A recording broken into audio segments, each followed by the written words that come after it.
I tossed and turned all night, scrolling through the text messages on my cell phone. Why are you crying? Is he treating you badly? I looked up to see 18-year-old Ethan gazing at me with tender concern, his voice soft. You're the best girl in the world. Leave him later. I beat Ethan until he was bruised and bleeding, yet he still wouldn't divorce me. 18-year-old Ethan told me, I'll kill him. He kept his word. When would you treat her like this? You look down on me. That's why you treat me like dirt. In the video, the girl's white dress was pulled down entirely, leaving her naked and leaning over an office desk. She turned around, her fingers hooking the tie of the person in front of her. The man quickly pinned her hand, his voice filled with impatience. How dare you compare yourself to my wife? I warn you, you have no right to mention her. The video was cut just above their upper faces, showing only the girl's arms hooking his neck, her chest and abdomen pressing against him, half draped over him. She whispered provocatively in his ear as the man roughly ripped off his tie. It was a solid blue tie, tied in a Manhattan knot, if I wasn't mistaken. I had tied it for Ethan myself that very morning. What if your wife found out about our relationship? She didn't finish, as the man grabbed her by the throat. Veins bulged on his hand, his voice furious. Shut up. If you dare show up in front of her, I will actually kill you. The girl just giggled, intoxicated with desire as she licked his finger. The man's fingers moved, cupping her face and kissing her. I have a strong risk-averse personality. I'm always anticipating consequences and avoiding losses. But I never imagined Ethan would have an affair. We had known each other for over 10 years, married for 6. From the beginning of our relationship, I never doubted his sincerity. In college, we were in a long-distance relationship. He would fly back and forth every week to see me, then leave in a hurry. Even when his family was facing financial difficulties, Ethan, despite having no money, would take a train to see me. It was a journey of over 10 hours, filled with all sorts of unpleasant smells, and I found it hard to imagine how a privileged young man like him managed to endure it. But he simply said, I wanted to see you. So I came. During a heavy snowstorm, roads were closed. News reported that our college was short on supplies, and 6 students were dying on campus because they couldn't get medicine. He rushed over overnight from his college, carrying 2 full suitcases, one with clothes, one with food and medicine. The car couldn't pass, so Ethan walked for an entire night. I felt for him, but I also laughed at how foolish he was. I told you I was fine. Why did you insist on coming? Ethan's clothes, hair, and eyebrows were covered in snow, which he didn't bother to wipe away. I was worried about you. I can only rest easy when I see you're okay. The first time you fall in love, you always love a little foolishly. When I wiped the snow off him, I realized his face was frostbitten. Ethan didn't say a word, and for many years afterward, he never brought it up as a conversation topic, never mentioning how much he had done for me. He loved quietly, more silent than the falling snow. In the midst of the blizzard, with the wind howling, I felt my heart swell with emotion. The moment I wiped the snow from him happened to be captured by a reporter. They mentioned Ethan in my story in the news. The online environment back then was relatively simpler. The comments section was full of well wishes, and that news story can still be found today. Scrolling through the comments section, most were from 10 years ago. The most recent one was from 6 years ago. Thank you, everyone. We're married. Ethan used to be staunchly someone against marriage. 3. I sat alone for a long time, unable to think of anything. My heart ached, and I desperately wanted to cry, but I knew it wasn't the right time. I opened Ethan's chat window and asked him when he'd be back. I'll be quite busy today, so I'll just sleep at the workplace and won't be coming home. Don't wait up for me, honey. Get some rest early. There wasn't a hint of anything amiss. I reminded him to take care of himself, as usual, and ended the conversation. I reopened my inbox. Besides the video sent to me, there were many text messages, as if afraid I wouldn't believe it. The person who sent these attachments to my email left a message. This isn't fake. Feel free to contact me for further verification. I replied. How can you prove it? At the same time, I opened my screen recording app and recorded the video and text messages one by one. The earliest text messages were from over 6 months ago, early this year.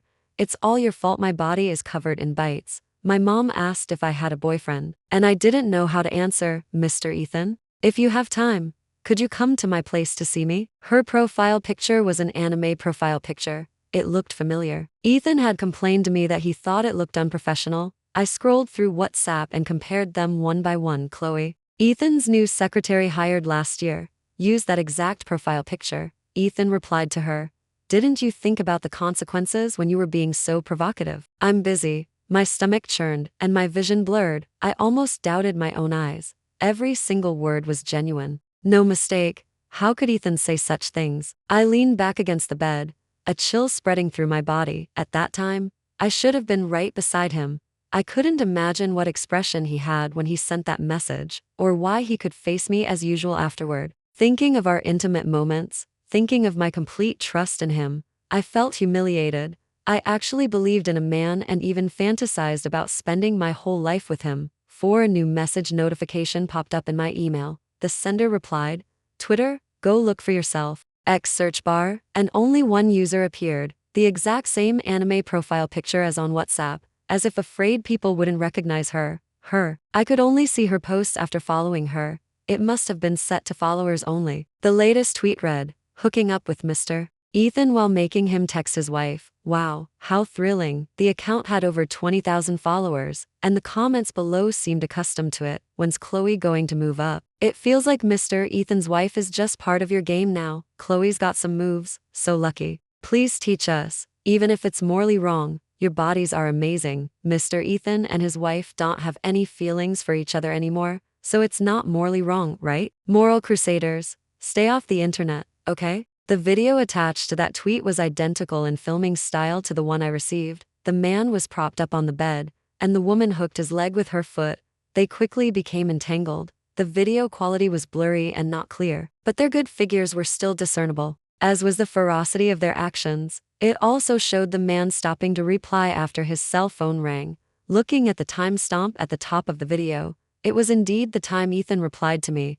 The woman giggled, "Mr. Ethan, why don't you go back? I'm not as clingy as your wife." The man seemed to have finished replying to the message, and he tossed his cell phone aside. "It has nothing to do with you. Keep my wife's name out of your dirty mouth. I find it disgusting." A distinct sound. His actions were without any trace of tenderness. The woman, however, didn't seem to care and again pressed herself against him. "But Mr. Ethan, you've slept with me again and again. You just can't stay away from me, can you?" The man's voice was hoarse. "Stop being so wanton." Their actions resumed. The video went dark. The cell phone screen turned black, reflecting my expressionless face. So disgusting. Truly disgusting. This was Ethan, who had just replied to my message. This was the man I loved. I could barely imagine how many times in the past I had sent him messages, and he had replied to me under such circumstances. Ethan came from a good family, but his parents' relationship was a complete mess. Infidelity, mistresses, illegitimate children, power struggles, arguments, screaming, physical abuse. These things permeated his childhood, and he didn't trust marriage at all. When proposed to me, I was stunned for a long time. This is my well-thought-out decision. No matter what happens in the future, I won't regret it. I'm not making concessions for you. It's because I love you. I want to keep you by my side, and I want to gain legal recognition. I hope you don't feel any mental burden about this. I'm not making any sacrifices. I chose to be someone against marriage before because I didn't trust anyone's love, but now I hope you can trust me. Ms. Grace, will you choose me to be the one to spend the rest of your life with?" I didn't tell him that I was also afraid of the risks of marriage, but I chose to trust him. However, it was clear that 24-year-old Grace had lost the bet. Scrolling through Chloex, I clearly realized there was no turning back. He was someone who despised infidelity, but he had an affair. I couldn't forgive him. I couldn't allow myself to be treated this way. Even though Ethan and I had loved each other so earnestly, the dull ache in my heart wouldn't subside. My face was wet. I sat there blankly at a loss. "Why are you crying? Is he treating you badly?" A clear, youthful voice. I looked up and saw 18-year-old Ethan gazing at me with a serious expression, as if being stabbed in the back by my marriage wasn't enough. Now I was having schizophrenia. With tear-filled eyes, I typed into the search bar, "What disease causes one to imagine someone who doesn't exist?" Before I could examine the answer, a human warmth touched my wrist. It was warm. "Grace, it's me." He lowered his eyes, glimpsed the words in my search bar, and said with a firm voice, "It's not a fantasy. I truly exist." It took me a few minutes to accept that 18-year-old Ethan was beside me. I asked him, "Then do you know how you got here?" Ethan pressed his lips together, as if finding it difficult to speak. and after a long while said, on my 18th birthday, I wish to protect Grace forever, to ensure her happiness and well-being. When I opened my eyes again, I saw you crying. He pointed to his chest. Here, it hurts just as much as yours. I looked at him with heavy eyes. Through his face, I seemed to see my 18-year-old self standing beside Ethan, smiling and chatting. At that time, I believed wholeheartedly that we would have a beautiful future. We had gone through so much to reach this future. But he didn't cherish it. I just got many fragmented memories. Ethan met my gaze, as if finding it difficult to accept the truth. He said with difficulty, he's not good, see? Ethan, even your 18-year-old self can't understand who you are now. A shadow fell over my eyes as Ethan reached out to wipe away my tears. I could feel his hand trembling. I stared at his face, his expression serious and solemn, his long, thick eyelashes trembling slightly, casting a cautious glance my way. He looked up, as if finally having made a decision, his voice earnest and certain. Don't cry for him. He's not worth it. Grace, you're the best girl in the world. Leave him. 18-year-old Ethan had personally declared that my marriage with 30-year-old Ethan had reached its end. I said, okay, I promise you. 6 years ago, when Ethan proposed to me, I had said, yes, I promise you. Ethan wasn't coming home tonight, so I looked at his 18-year-old self. It's late. Do you want to take a shower and rest? 18-year-old Ethan wasn't like his current self, who could effortlessly navigate social interactions in any circles of influence. His loves and hates were too clear-cut. I explained to him, he has a few newly bought clothes that he hasn't worn yet. 18-year-old Ethan walked over to me and asked, did you buy them for him? I wasn't sure if he was asking too seriously, or if he was separating himself too clearly from 30-year-old Ethan, even though they were the same person. A faint feeling of guilt toward 18-year-old Ethan surfaced in my heart. Yes, he didn't say anything more, just took the clothes to shower. Before leaving the room, he turned back, as if wanting to say something. I gestured for him to speak, but Ethan said nothing. Grace, get some rest early. Good night. I had originally planned to wait for him to come home, but after a day of emotional roller coasters, I was mentally exhausted. Thinking of my past with Ethan, I drifted between dream and reality. I couldn't open my eyes, but I could feel Ethan, fresh from his shower and radiating warmth, gently sitting beside me. He reached out and turned off the light, watching me in the dark for a long time, so long that I was almost falling into a deep sleep, my thoughts becoming more blurred. Then, a warm drop suddenly fell on my face, my dreams suddenly brightened, and my thoughts instantly snapped back. It dawned on me that it was Ethan's tear. People are so strange. You know this person will have an affair in the future, will betray your relationship. Yet at such a moment, you can't help but tremble. Ethan clearly held his breath, as if checking if I was awake. I kept my eyes closed and continued to feign sleep. He stealthily moved his body until I felt his hand prop on the bed, and he moved to the floor, and the rustling sounds stopped. I heard him say something softly, his voice impossibly choked. It reached my ears, but I couldn't form coherent sentences. I moved my hand to the nightstand and turned on the light. Ethan, with tears still clinging to his lashes and bloodshot eyes, froze in place. He frantically wiped away his tears and said haltingly, why are you awake? In my memory, Ethan had only cried twice. Once was when I broke up with him, and I saw him secretly wiping away tears alone in his room when I went home to pack my things. The other time was when we got married.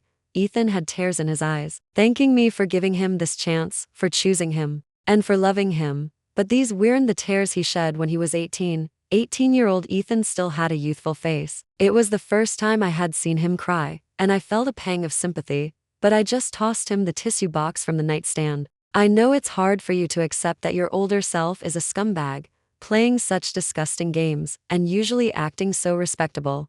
Ethan looked deeply saddened. I thought for a moment and corrected myself, but from a certain perspective, you were pretty good to me. At least before I received that email, I thought we had a perfect marriage. You paid attention to my feelings even when you were busy, remembered all my hobbies, occasionally gave me little surprises, let me spend money freely, deferred to me on all non-fundamental issues, always picked out gifts for me wherever you went, and would report things in advance to reassure me. My mind went blank with a buzz, and I stopped speaking. I gave a bitter smile. I can't go on like this. My memories of your good qualities far outweighed your despicable ones. 30-year-old Ethan still had many attractive qualities, But infidelity was a flaw that negated all virtues. 18-year-old Ethan took a deep breath, as if calming himself.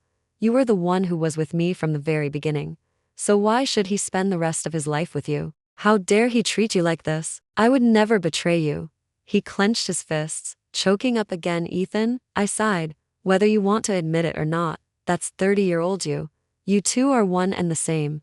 I wouldn't, he retorted quickly, as if a second's delay would cost him his innocence. In the end, I didn't say anything more. Perhaps his 18-year-old self was innocent of the mistakes made at 30. It's late. Go to sleep. I patted the spot beside me. He's not coming home tonight. Come up and sleep here. Don't sit on the floor. It's cold down there. Ethan, still with red eyes, shook his head. That's not right.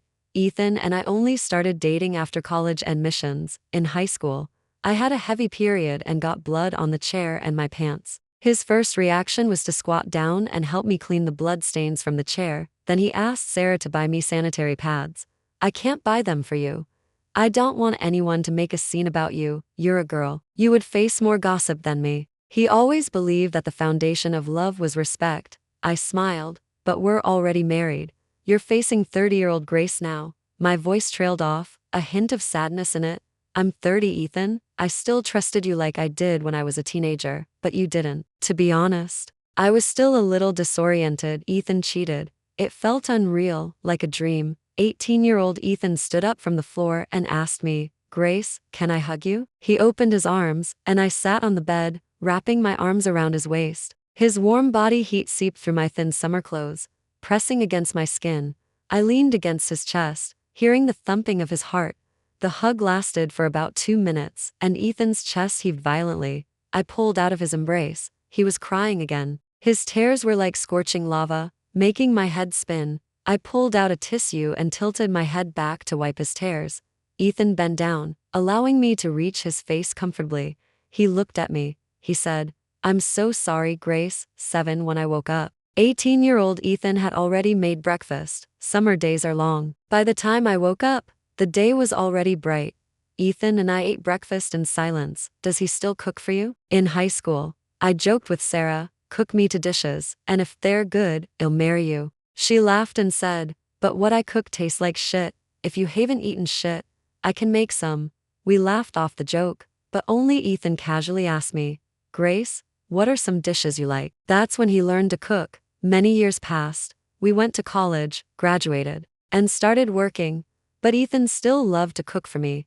I was afraid I'd get tired and told him not to bother. He refused, saying he was happy when he felt I needed him. Nothing had changed, so why did he have an affair? I answered him. He does when he's not busy. Oh. Ethan savagely bit into his omelet.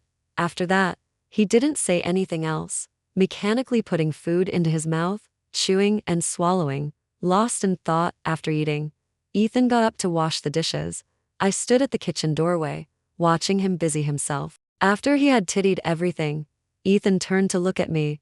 Grace, if only I could spend my entire life with you like this. I gave a small laugh. Yeah, your older self has said that to me too. Many times. The smile on Ethan's face vanished completely. He clearly still wanted to say something. Suddenly, the sound of a door opening came from outside. Ethan and I exchanged glances, and I said urgently, hide, quickly. I didn't want to complicate things. Seeing him head for the guest room. I slipped on my slippers and rushed to the master bedroom, closing the door, pulling up the covers, and closing my eyes to feign sleep. All in one swift motion, the doorknob turned, and then I heard Ethan's footsteps. 30-year-old Ethan's footsteps were noticeably much steadier than when he was a teenager. He just stood for a moment, then turned and went out. A short while later, I heard the sound of water. The sound of running water was impossible to ignore, and I couldn't help but think about what he had done, remembering the ripped tie, remembering him stopping to reply to my messages, remembering those sexually explicit conversations.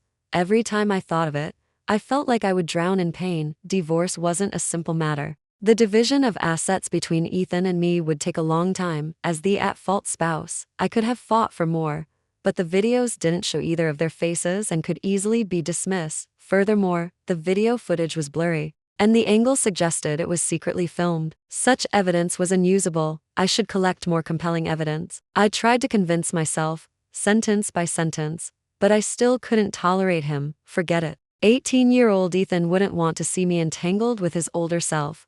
I sat and waited for a while, the sounds around me amplifying infinitely. I felt like I could hear my own heart pounding. 30-year-old Ethan pushed the door open and came in. As he closed the door, he asked me casually, "Honey, have we had guests?" "Ethan, let's get a divorce." Our words landed almost simultaneously. Ethan looked at me in disbelief, his voice hoarse. "Why?" His fingers clenched his clothes, his jawline taut, his voice was forced out, as if he wanted to tear that person limb from limb. "Because of the owner of these clothes. Are you divorcing me for him?" He walked over quickly, his breathing erratic. He stopped in front of me, his expression pained and conflicted. Ethan closed his eyes, his lips and voice trembling. "Grace, explain. After we married, he rarely called me Grace anymore. He used more intimate terms to signify that our relationship had legal recognition. Ironically, the law hadn't held him accountable. 18-year-old Ethan had left 2 of his clothes in the bathroom. 30-year-old Ethan brought those 2 items out. His fingers were white from clenching, and veins protruded on the back of his hand. "Just explain, and they'll believe you." The corners of Ethan's eyes grew redder, and he stared fixedly at me, as if afraid to miss any of my expressions. I looked at him, my heart feeling like it was being slowly tortured, an agonizing pain. Immediately, a rage almost burst from my chest. "Explain my ass." I raised my hand and slapped him, almost with all my might. Ethan's face turned to one side from the blow. "Ethan, please understand. I haven't done anything to betray you. Whether during our courtship or our marriage, I have always been faithful to you. I can face anyone. You are the one who betrayed me. You're an animal. Don't think of me as so disgusting." Ethan's face was pale, his breathing rapid, almost gasping for air. Suddenly, a bad premonition flashed through his mind. The blood in his body seemed to freeze, making him cold from head to toe. He parted his lips, as if something was blocking his throat, and he hesitated to speak. "Honey, Grace." 2 voices overlapped. Though one was noticeably younger, Ethan stiffened as if struck by lightning, slowly turning to look at me. His eyes filled with shock. Ethan bit out each word, his voice heavy as if it could draw blood, gritting his teeth in hatred. "There's someone in the house, isn't there?" Before I could speak, Ethan turned and rushed toward the source of the sound. I saw his hands clench and unclench repeatedly. This action indicated that Ethan was in a furious rage. I hurried to follow him. The guest room door was kicked open violently, with a loud bang. The room was empty. Ethan searched every corner, like a furious leopard, poised to strike its prey and kill with one blow, but there was nothing. However, the white t-shirt and black pants that wearing his constantly reminded him that someone had been in the house. The security camera at the entrance hadn't recorded anything. Ethan clutched the 2 pieces of clothing, as if something had just occurred to him. He pointed to the unworn clothes in the walk-in closet and asked me, "You gave him my clothes to wear, didn't you?" "So what if I did?" I was calmer than I expected. Ethan fretted with his fingers. "Honey, who is that person?" Seeing that I didn't reply, he lowered his voice. "I really want to kill him.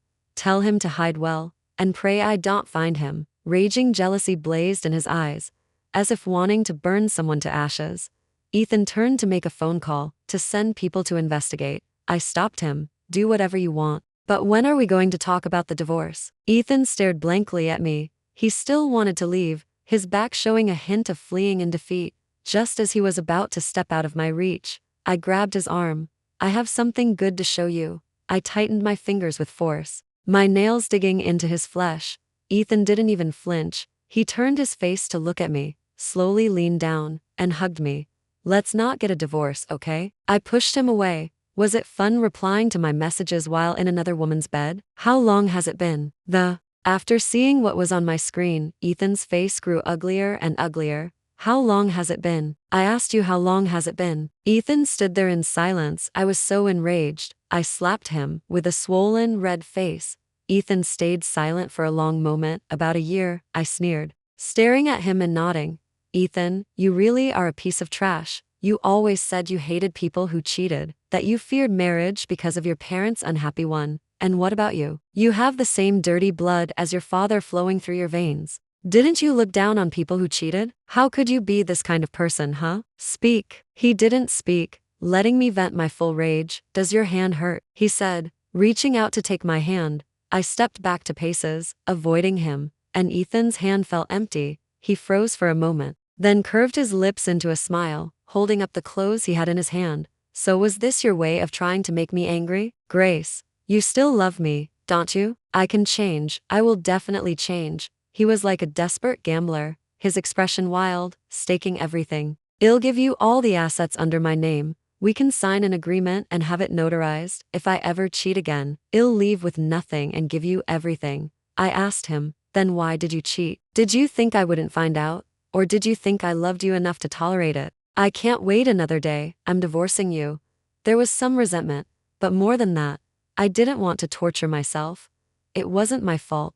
Grace, it's not what you think. Ethan's eyes were filled with an overwhelming pain. He looked at me, tears falling frantically. That tear was like a drop in the ocean, unable to stir even a ripple. I could see that he regretted it deeply. But it was unforgivable, no matter what. Your infidelity is a fact. A year-long concealment is a fact. Your disloyalty to me is a fact, Ethan. I don't have the patience to listen to a cheating husband explain his journey. I'll find someone tomorrow to handle the division of assets. Once it's done, we'll finalize the divorce as soon as possible. Ethan quietly looked at me, then said, I don't agree, you can't divorce me. I lost control. I slapped him multiple times, until my palms were red. I wanted to cry but couldn't, a lump in my throat. Didn't you think about today when you were having your affair? What's with the act? It's repulsive. Ethan let me hit and scold him, his clothes torn and disheveled, his face red and swollen, looking incredibly messy. His voice was tearful, and he pleaded with me abjectly, please give me a chance to make it up to you, okay? I beg you. Grace, I beg you. I shook my head, and suddenly burst into tears. Ethan, you really are a piece of trash. You're the one who did wrong. So why should I be the one who's sad, who's in pain? If only I had the ability to detach myself once I stopped loving. But I just couldn't, so I struggled, I suffered. Grace, I truly know I was wrong. We have so many years of history together. Can't you give me one more chance? Ethan and I had known and loved each other for years and understood each other best. He saw my hesitation and wavering and reached out to embrace me. Before he could hold me, I grabbed the glass from the table and smashed it down. Ethan and I froze simultaneously. He slowly raised his head, his eyes filled with disbelief. I recoiled my hand. His blood remained on my hand. His face was cut by the glass, and his head was still bleeding. Ethan could barely support himself. Bracing himself with his hands as he knelt on one knee, he asked me with a bitter smile, do you hate me that much? My heart seized for a moment, and I took out my cell phone to dial 911. Ethan then said, honey, then you're finished. You'll never be able to leave me in this lifetime. If you divorce me, I'll sue you for assault. I have a top-tier legal team. He covered the bleeding wound on his head, as if he had found a trump card, and laughed wildly and freely. More and more blood seeped between his fingers, and Ethan's face was pale. But his eyes, as he looked at me, were sparkling. He was still laughing. 11 As the paramedics lifted Ethan onto the ambulance, he clutched my hand. The nurse told me, family members, please come along. Once on the ambulance, I used Ethan's cell phone to send a text message, asking Chloe, his secretary, to come as soon as possible. Ethan was sent to stop the bleeding and treat his wounds.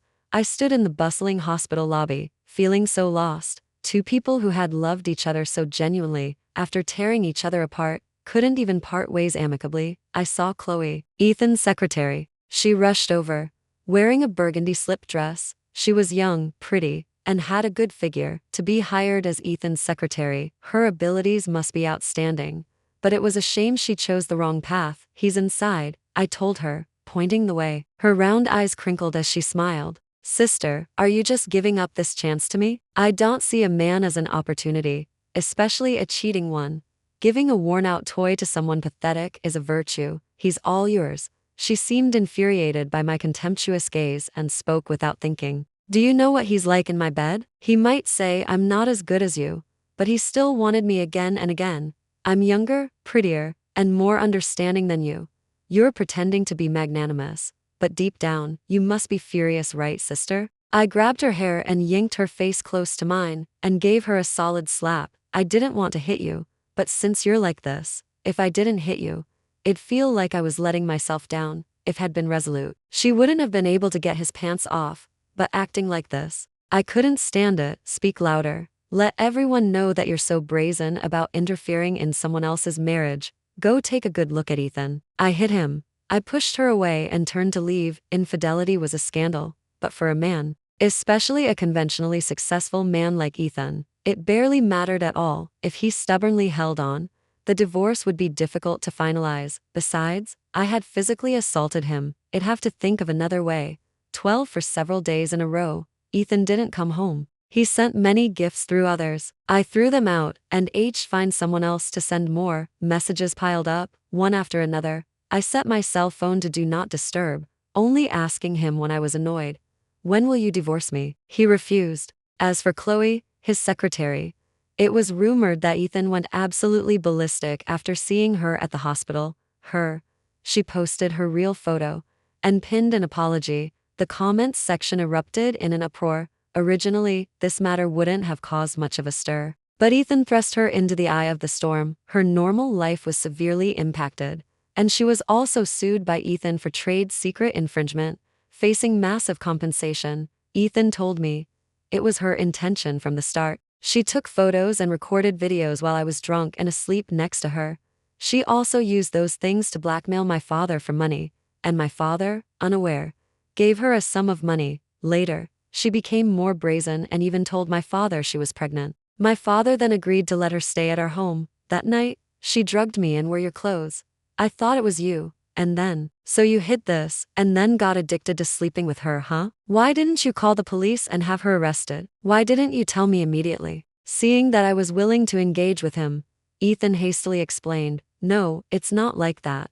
I was afraid you'd be angry if you found out. He kept pestering me about it, and that night, I lost a major client, upset. I had some drinks and just lost control for a moment. Grace. I was just drawn to her novelty, to the thrill. I know I was wrong truly.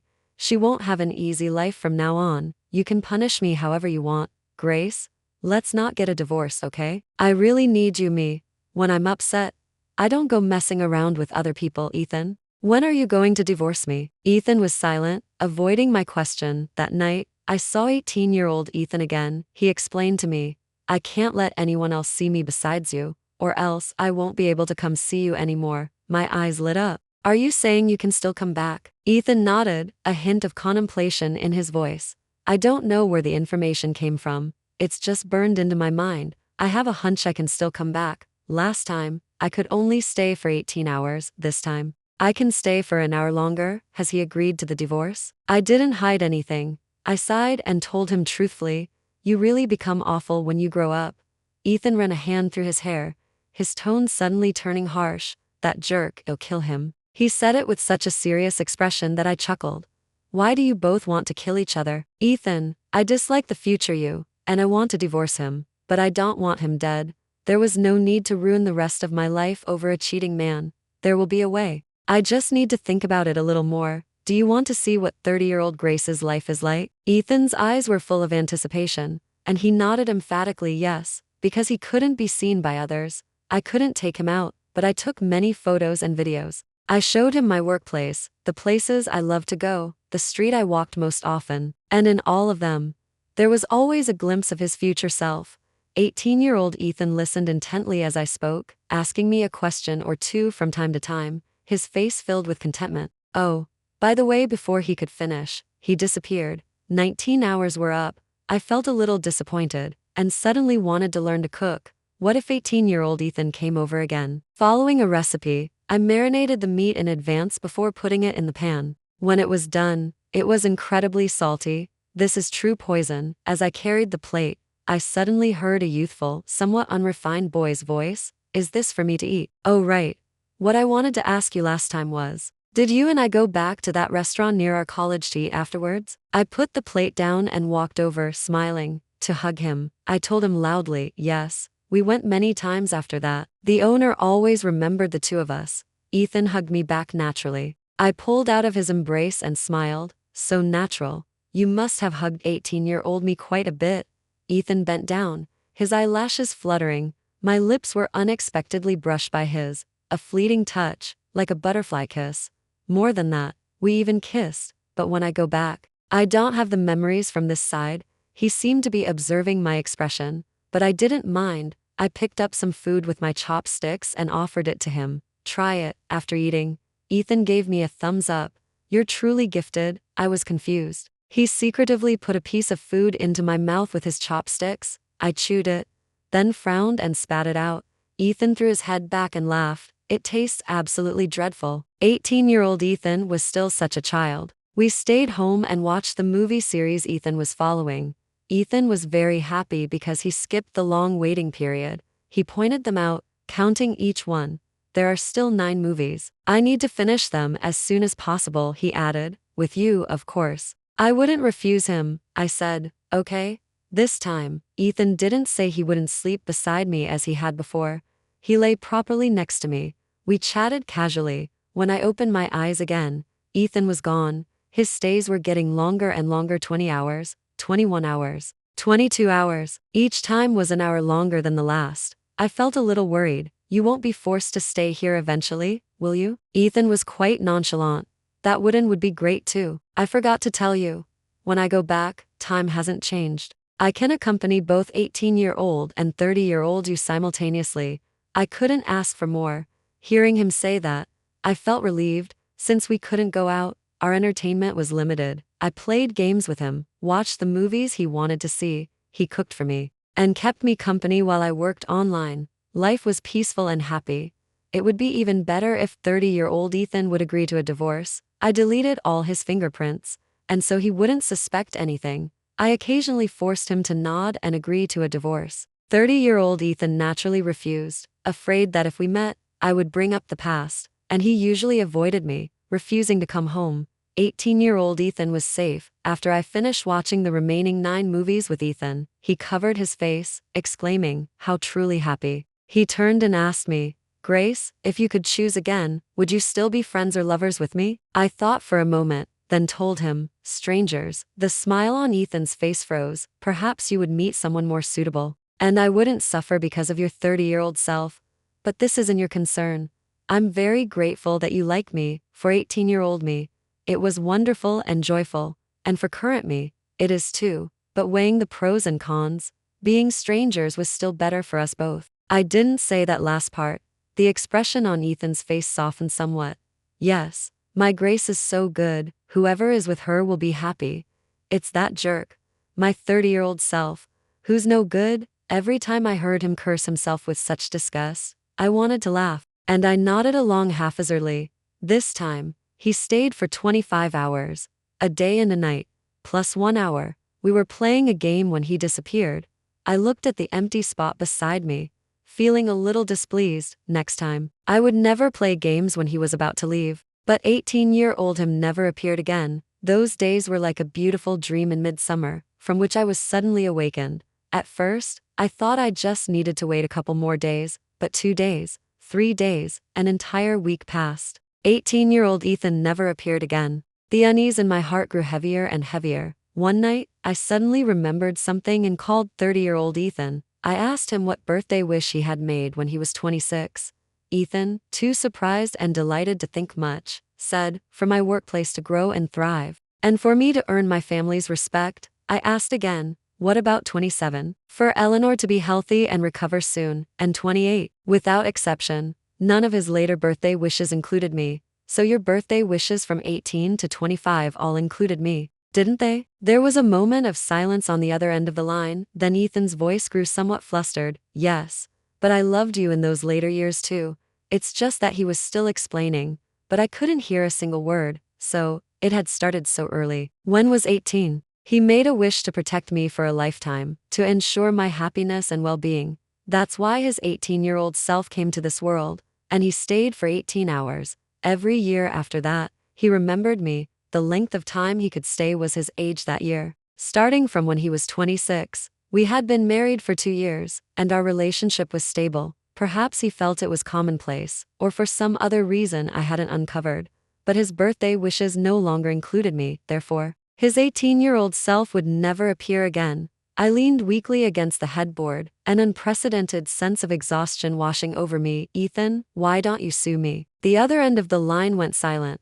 I'm going to file for divorce. After a long while, Ethan asked me, Grace, Do you really hate me this much? Is there really no turning back? His voice was filled with weariness. I lost my patience, and my tone was dissatisfied as I said, ETH. My mind went blank, and my words were forcibly cut off. When I came to, the lights in the room were still on. There were no new records in my phone's call history, and I felt a little confused. I thought I had just made a call, but why was there no record? Who had I called? I rubbed my head, unable to remember anything. On my 31st birthday, Sarah and I had planned to eat at a restaurant. Not being married still had many advantages. I always felt free and light. I arrived early at the restaurant to order. After I had placed my order, I caught a glimpse out of the corner of my eye and stopped. A card was tied to the rose that had been used for decoration. Though I didn't know when it had been put there, it hadn't been there when I arrived. I looked around, and indeed, only my table had one. Out of curiosity, I took it down and opened it. The words were written in black ink, bold and elegant. Let's not be here. Run away with me back to when we were 18. Hide beneath the azalea bushes on the college campus. And don't let fate find us. For some reason, I felt a little concerned. Just as I was about to take out my cell phone to snap a picture, Sarah, who had hurried over, asked me, "What's this?" I said, "It's a card tied to a rose. It's quite interesting, look." I handed it to her. But a server bringing dishes bumped into something, and hot soup spilled. Sarah instinctively dodged, and the card fell to the floor, its writing blurred and smudged with dirt. "My apologies, ladies." As the server apologized, Sarah also looked at me with an apologetic expression. "I'm sorry, Grace, I didn't catch it." I took my eyes off the card, ignoring the slight discomfort in my heart. I looked up and comforted her. "It's fine, it's just a card. I don't know why, but I felt heavy-hearted." 18-year-old Ethan's extra on his 18th birthday. Ethan made a wish to protect Grace for a lifetime and to ensure her happiness and well-being. He never imagined then that Grace's unhappiness would be caused by his 30-year-old self. When 18-year-old Ethan traveled to the future, he only had fragmented memories of his 30-year-old self. He couldn't understand why he would cheat, why he would make her sad. He clearly loved her, didn't he? Seeing cry made Ethan incredibly distressed. "Grace, you're the best girl in the world. Leave him. Leave his own barely recognizable self." That's what he thought, and that's what he said. Grace agreed. This was good, he thought, to love him but not lose herself. The first meeting with 30-year-old Grace ended very abruptly. Before leaving, Ethan had a strong premonition. He yelled Grace. He wanted to tell her, whatever she did, she must not forgive 30-year-old Ethan. But the words never left his mouth. When he returned to his own world, the memories of that other world vanished, until he traveled to the future again. This time, he received much information he hadn't before. The reason he came was because of his wish, and the length of his stay was his age that year. He could still see Grace 7 more times, from the age of 26. Grace no longer held a place in his wishes. He didn't tell Grace. His 30-year-old self already caused Grace so much distress, so his 18-year-old self should just love Grace a little more. In this world, 30-year-old Ethan refused to divorce, and 18-year-old Ethan was helpless, only able to watch Grace with her furrowed brows. Just as he didn't want Grace to be distressed, Grace didn't want him to be distressed. Grace smiled at him. "There will be a way, I just need to think about it a little more. Do you want to see what 30-year-old Grace's life is like?" So, 18-year-old Ethan pretended not to notice Grace occasionally staring blankly at her cell phone or frantically searching for filing for divorce due to infidelity and the penalties for intentional bodily harm during certain periods. 30-year-old Ethan was a lunatic. And 18-year-old Ethan was too. He couldn't act in the future world, but his self in the other world could. If his life ended at 18, 30-year-old Ethan would naturally disappear. He began to cherish the remaining days, rushing to finish his favorite movies before his 7 chances ran out. The last time, he asked Grace, "Grace, if you could choose again, would you still be friends or lovers with me?" Grace said, "Strangers." Ethan's heart sank. Then he thought, that's good too. If she didn't remember him, she wouldn't be troubled. Ethan's family dynamics were messy. Both his parents cheated, yet they were reluctantly bound together by their interests. From the time he could remember, he hated his home. Both his parents had their own children, and he was the one no one loved. Fortunately, Grandma loved him, and when he grew up, he had Grace. He chose an orphanage. That orphanage was later exposed for coercing young children into prostitution. 30-year-old Grace had mentioned this to him in casual conversation. 18-year-old Ethan thought that if he chose to say goodbye to this world there, the Ethan family would surely send people to investigate. Even if they didn't love him, they'd at least keep up appearances, and even if they didn't, Grandma would stand up for him. The children there could be rescued. It was just, he was sorry to Grandma. After using up his opportunities to meet 30-year-old Grace, he went to see 18-year-old Grace. 18-year-old Grace's eyes were clear and bright, and her smile was sweet. "Why are you here?" Ethan told her. "I wanted to see you. I wanted to hug you. Can I?" Her own boyfriend, Grace generously opened her arms. "Hug." Ethan gently repositioned her hands. "In public? It's not good for your reputation." Grace laughed. "What's the big deal? We're dating." The words were familiar. 30-year-old Grace had said something similar. But we're already married. They had already experienced love and reached the path of marriage. It shouldn't be a regret. Grace followed him to a secluded spot where Ethan pulled her into his arms. Grace only felt his embrace was so tight, so warm. She didn't know this was goodbye forever. Ethan chose a bright, sunny day and jumped from the orphanage. In a daze, a voice told him he had accumulated immense merit and asked him what his wish was. "I wish for Grandma to be healthy and safe." "Grace, don't remember me." Blooming roses turned into buds, butterflies transformed into caterpillars, and spoken words retreated to lips and tongue. Everything returned to its original place. The world's consciousness, acting on its own initiative, delivered a card to 31-year-old Grace in Ethan's name, but didn't want Grace to remember, didn't want her affection. He was afraid Grace would remember, afraid her remaining life would be filled with pain. His will was too firm. A passing server knocked over hot soup. The card fell to the ground, stained and illegible. The fervent summer of August was as it always was, much like the burning heart of a young man. "I love you, but you don't have to remember me."